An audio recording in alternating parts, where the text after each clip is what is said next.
Bismillah ar-Rahman ar-Rahim. Alhamdulillah wa salatu wassalamu ala Rasulullah. We continue reading from the 40 principles of the religion, Al-Arba'in fi Usul al-Din, and we have reached Qira'at al-Quran.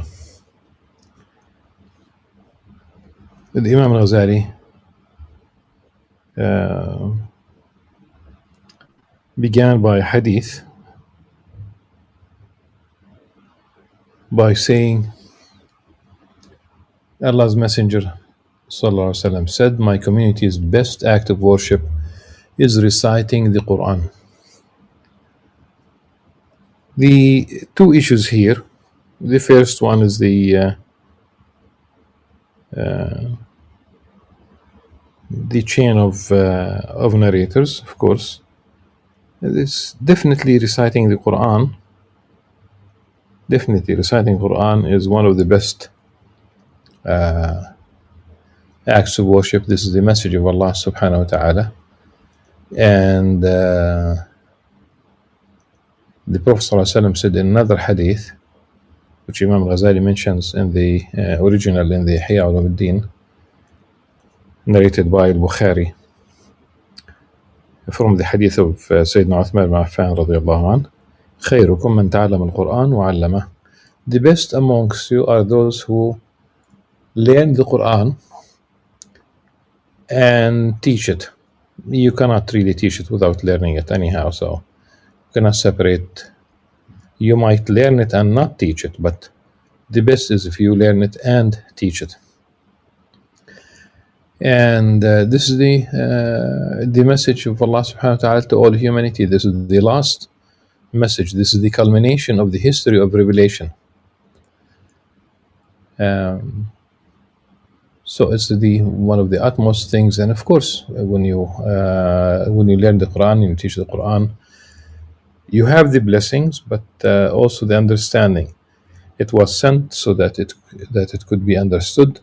Allah subhanahu wa ta'ala facilitated really this Quran for all the things that are related, all the activities that are related to the Quran, whether it's really recitation, whether it's really understanding. And within the Quran, everything, when we say everything, it's from a religious perspective, everything. And if you ask about the hadith of Prophet Sallallahu Alaihi Wasallam, of course, because Allah subhanahu wa ta'ala says that that Allah subhanahu wa ta'ala in more than one place included the Prophet Sallallahu Alaihi Wasallam as a source of not as any source of knowledge, but as the source of knowledge in terms of religion. And this is why we always talk about the Quran and the Sunnah. The Sunnah explains the Quran. Those who interpret the Quran first, they use the Quran itself.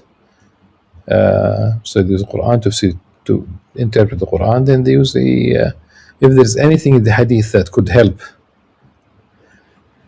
At any rate,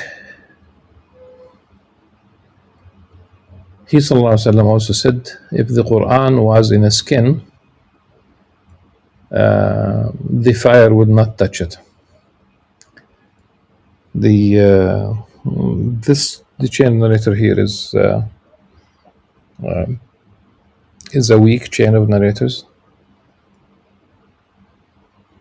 and Allah subhanahu wa ta'ala would protect. Allah subhanahu wa ta'ala guaranteed the protection of the Quran in terms of the message. Okay. إِنَّا نَزَّلْنَا الذِّكْرَ وَإِنَّا لَهُ لَحَافِظُونَ.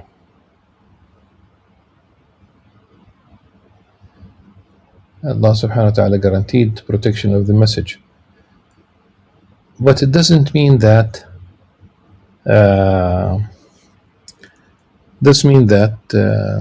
burning the paper itself We talk about the Mus'haf, we don't talk about the Quran. The Quran is protected. The Mus'haf, really, you try to protect it, but ultimately, if the Mus'haf is worn out, that it's not usable anymore, so what do you do with it? The first thing is burying it in a land that is clean. Okay, that's one thing. They even said that it could be buried in the mosque itself. This is why when they discovered the masahif and the either complete or they lack something in Yemen, and there is a whole institution in Berlin, in Germany, working on these masahif. And of course, the aim is not really pure academic. Let me put it this way. I visited this academic institution. They are doing a wonderful job, but they are looking for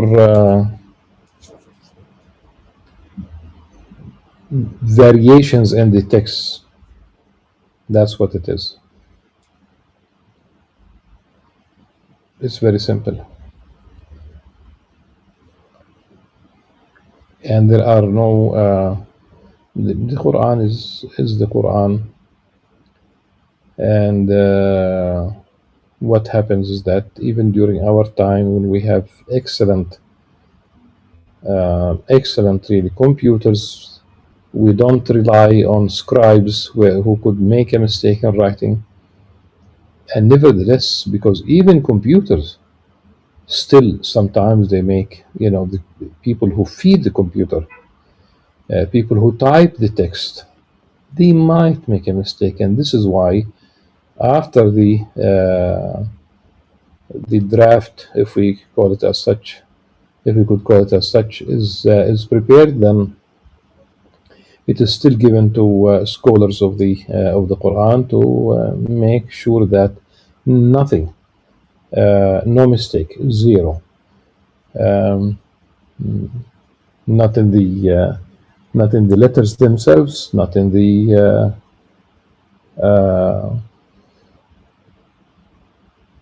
in any illustration that would help in understanding the text of the Quran. So scholars will do the job as always.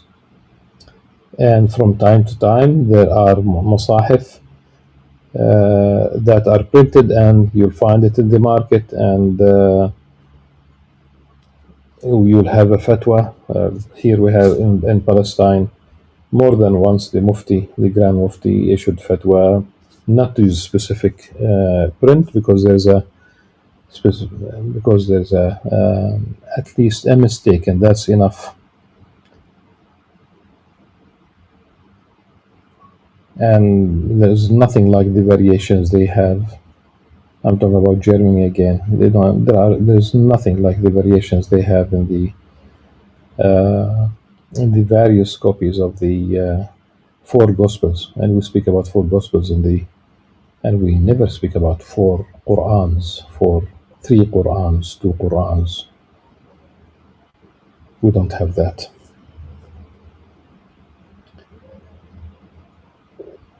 Then the Imam Al-Ghazali mentions another hadith. The Prophet ﷺ said, there is no intercessor in a better position with Allah on the day of resurrection than the Quran.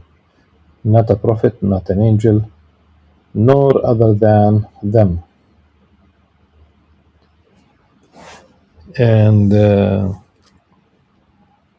I think it's important by way of to talk about intercession. There's a hadith of mentioned in Muslim's compendia of hadith, Sahih Muslim.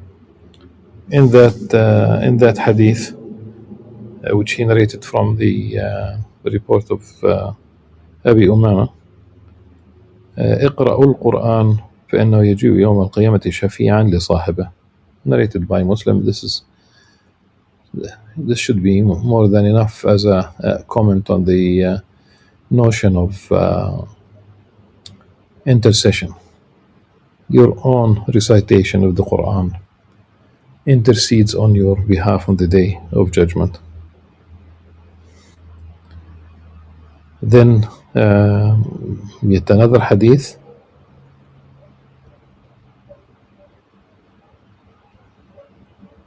Sallallahu Alaihi Wasallam said, Allah subhanahu wa ta'ala says, whoever was preoccupied with reciting the Quran from supplicating me or beseeching me, I will give him the best reward of those who are grateful. Yes. This is narrated by Tirmidhi, and he said, Hasan Gharib. It's Hasan Gharib.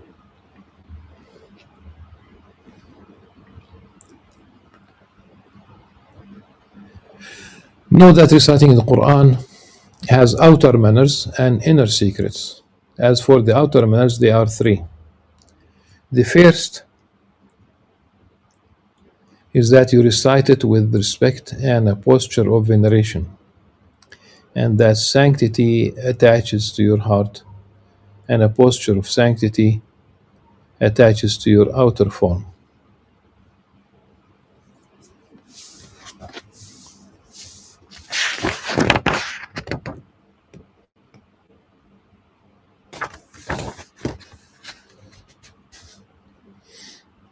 So what's this form?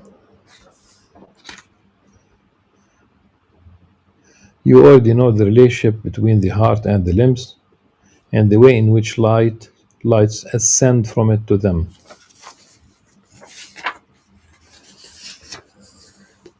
The posture of sanctity is that you sit still with your head bowed, itraq or ras, and are in a state of ritual purity. Though amongst scholars there is a discussion about whether one can recite the Quran without touching the Mus'haf, etc. But none of them would say it is not better to have the purification like wudu or ghusl if that's necessary. No one says that it's not better. It is always better to have the tahara. So the posture of sanctity is that you sit still with your head bowed and in our state of ritual purity, facing the direction of prayer, the Qibla, not reclining or sitting cross-legged or sleeping, just as you sit in front of a Quran teacher.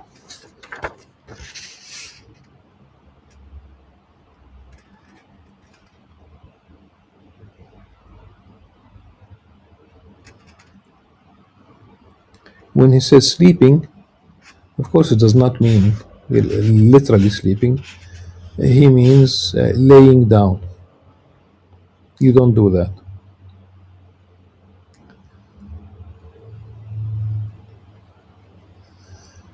You should read slowly and with emphasis, articulating each letter without mumbling. Mumbling here again, the hadrama that we spoke about in a previous reading, which is a very quick way of recitation of reading that prevents you really from understanding, because the emphasis here is on finishing a recitation. On YouTube there are several recitation of the Quran, the whole Quran, in about 7 hours. So when you hear about some scholars reciting the whole Quran at night, for example, in prayer. It is doable, and already we have the published proofs, let's say, of the whole Mus'haf being recited in about 7 hours, which is doable. But again, Imam Ghazali is going to explain to us the best really quantitatively, and what does it mean in terms of understanding or not. Ibn Abbas radiallahu anhu said, it is more beloved to me to recite إذا زلزلت and Al-Qari'ah with reflection than it is to recite Al-Baqarah and Al-Imran by mumbling. So here in this narration about Ibn Abbas radiallahu anhu, he prefers slow recitation with understanding to quantitatively reciting a larger part of the Quran, but in a hurry without understanding. The second is to yearn at certain times of the day for the greatest level of virtue in reciting it.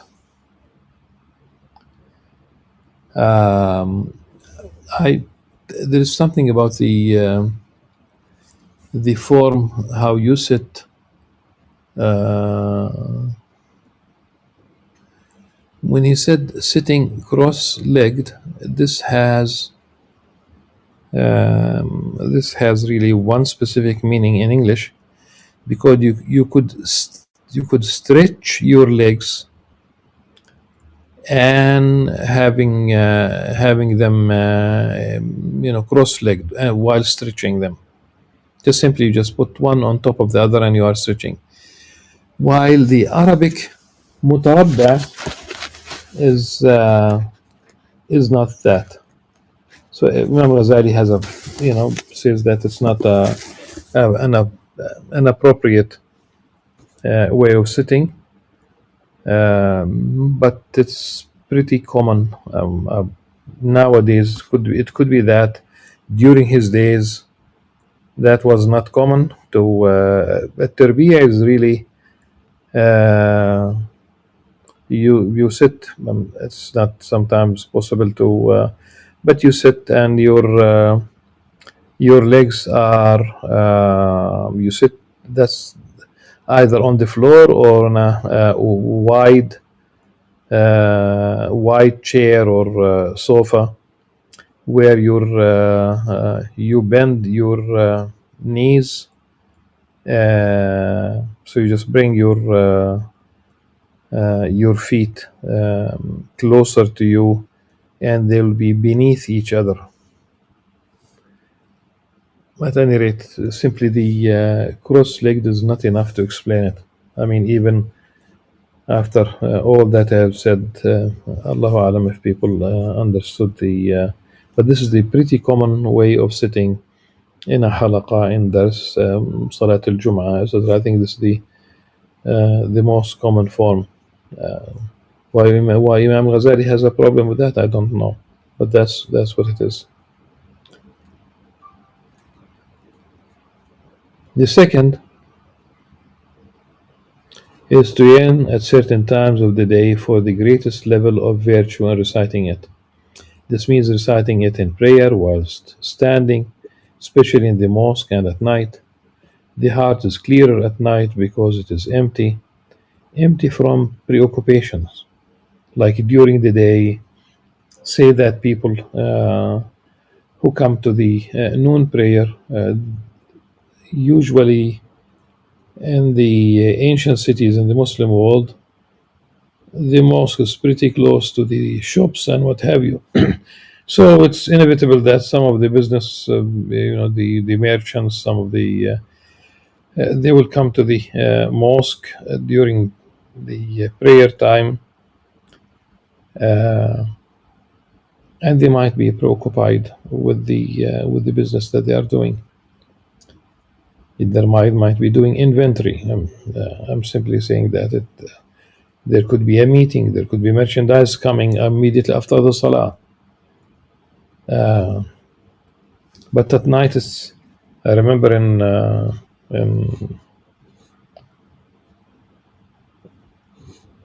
Friday is not really a day off in Western countries, and the Imam who leads the Friday prayer should make sure that he will not go beyond a specific number of minutes, because that's really pretty much what people have in terms of break from their work. There could be students, there could be those who are professionals and they have no problem, especially if they own their businesses and what have you. But an employee is bound to go back at the end of the break. So one should not really prolong. And the sunnah of the Prophet ﷺ was a shorter,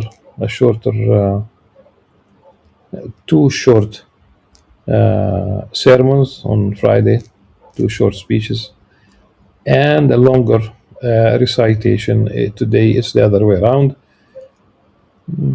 It seems that most, I have no statistics, but this is something that, an impression that I have, that most imams on Friday tend to speak more than they recite. There could be a reason for this, but I'm simply I simply wanted to mention something that I became aware of.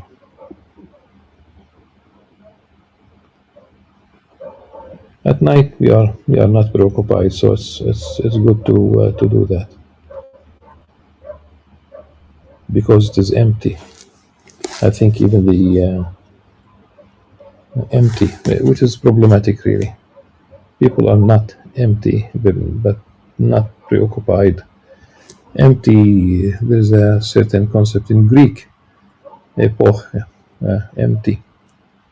And the famous Arabic word amongst students, if they would like to speak to their professor during fourth hour, or during office hours, they will use the word fadi, are you empty? They don't ask whether one has the time to meet with them. Are you occupied? Are you busy? No, they ask, are you empty? It's very, I find it very inappropriate. If you were free during the day, the hustle and bustle of creation with their work would disturb your inner state, inner peace, and distract you from contemplation. This would be especially the case if you were expecting to be requested for some business affair. Yet, no matter how you read it, even if it is while lying down without being in a state of ritual purity, it is not bereft of virtue. Indeed, Allah subhanahu wa ta'ala praised all forms of recitation when He said in the Quran, of course, الذي يذكر الله قياما وقعودا وعلى جنوبهم.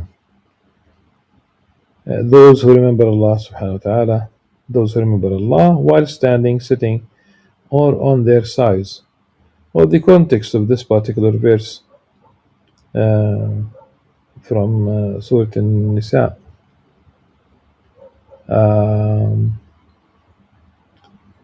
The context is really about the pondering upon the signs in the universe, the alternation between the day and night, the all this expanse of the universe.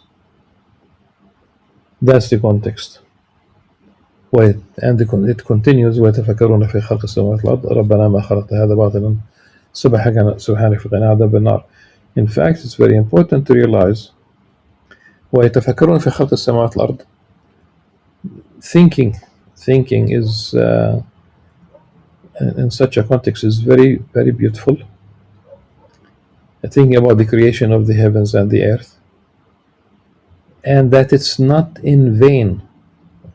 They will reach the conclusion that it wasn't, this universe was not created in vain.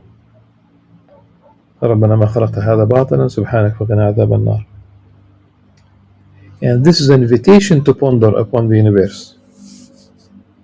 There's the clear invitation, more than one place in the Quran, to look at the horizons, to look about the signs everywhere, including within yourself, which means that the universe is intelligible.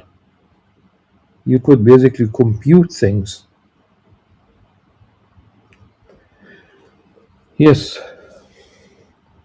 Nevertheless, in what we have mentioned, there is additional virtue. If you are one of the merchants on the path of the afterlife, then it is not easy for you to leave off virtue. Ali ibn Abi Talib said, "Whosoever reads the Quran while he is standing in prayer receives for every letter the reward for 100 good deeds. However, or whoever reads the Quran while he is sitting in prayer receives for every letter the reward of 50 good deeds. Whoever reads the Quran outside of prayer, yet in a state of ritual purity, receives the reward for 25 good deeds. Whoever reads the Quran while not in a state of ritual purity receives the reward for 10 good deeds."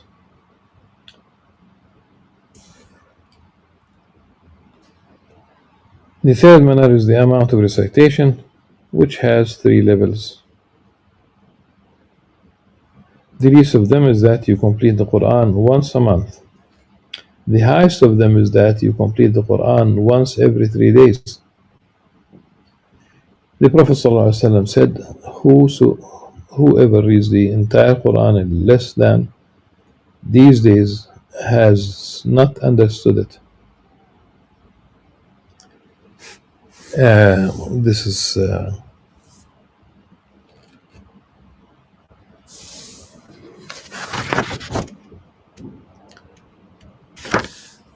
let me explain.